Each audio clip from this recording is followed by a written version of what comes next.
Long ago, in the heart of Kano, a city in northern Nigeria, lived a boy named Idris.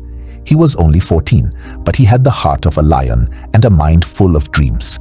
He often sat at the feet of his grandfather, Malam Umar, a respected trader who had crossed the Sahara Desert many times. Each evening, after prayers and dinner, Malam Umar told Idris stories about faraway cities, Timbuktu, Gao, and Fez, places filled with scholars, gold, salt, and wonders. Idris listened with wide eyes. He imagined camels walking through endless sand, stars shining above, and merchants from many lands speaking many tongues. "You will cross the desert one day," Malam Umar would say. "You will see that the world is larger than our walls." Idris knew that day was coming, and he was ready. One early morning, the call came.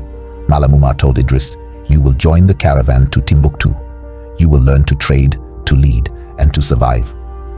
Idris felt a mixture of excitement and fear. He helped pack goods, fine leather from Kano, dyed cloth, kola nuts, spices, and carved wooden tools. The camels knelt as they were loaded, groaning softly under the weight. The caravan was large, more than 300 people and 150 camels. Some were traders, others were warriors, guides, cooks, and young boys like Idris who were learning the trade. Before they left, Idris's mother hugged him tightly and whispered, "Be strong, my son, and listen to your grandfather." The caravan leader, a tall man named Baba Dauda, gave the signal, and the great journey began. The desert was like another world. Days were hot and dry, and nights were cold and windy. The sun beat down from the sky, and the sand stretched far in all directions. The camels walked in a long line, their shadows dancing across the dunes. Malam Umar taught Idris how to care for his camel, how to tie bundles, and how to read the stars at night. They stopped at oases where palm trees grew and water flowed from deep underground. One day, a terrible sandstorm came. The sky turned orange, and the wind howled like a beast. Everyone covered their faces with cloth. Idris could barely hold on to his camel. They lost their way and had to wait 2 days until the wind stopped. But the desert was not only harsh, it was also beautiful. At night, the stars sparkled like diamonds. Idris saw shooting stars and distant mountains. He heard songs from other travelers and learned words in Tuareg and Arabic. He was growing stronger, wiser, and more patient. After nearly 5 weeks, the golden walls of Timbuktu rose from the sands. Idris had heard so much about this place, but seeing it with his own eyes made his heart race. The streets were full of color and sound. People from Mali, Morocco, Ghana, Egypt, and Nigeria gathered in the markets. There were traders selling gold, salt, silk, ivory, and books written in Arabic.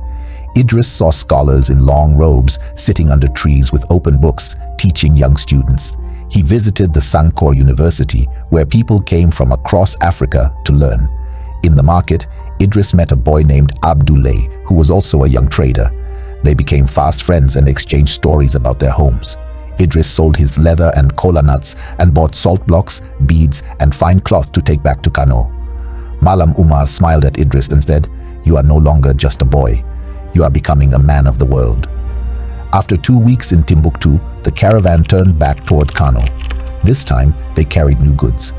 Idris had a small bag of gold dust tied to his belt. Malam Umar carried rare books, and the camels were loaded with slabs of salt and fine fabric. The journey home was just as hard. Some days, they had to walk through dry valleys with no water. One night, thieves tried to attack the caravan, but the guards fought them off. Through every challenge, Idris stood strong. He helped tie broken loads, shared his water, and even calmed a frightened camel. When they finally reached Kano, people clapped and danced. Idris's mother ran to him with tears of joy. His friends asked about the journey, and he told them about the stars, the storm, and the great city of Timbuktu. Years passed. Idris became a well-known trader, like his grandfather. He led caravans across the desert and trained young boys in the trade. But Idris had another dream too. He built a small school in Kano, near the market. He filled it with books and hired scholars to teach reading, writing, arithmetic, and the history of the trade. He told his students, "Gold and salt are treasures, but the greatest treasure is knowledge."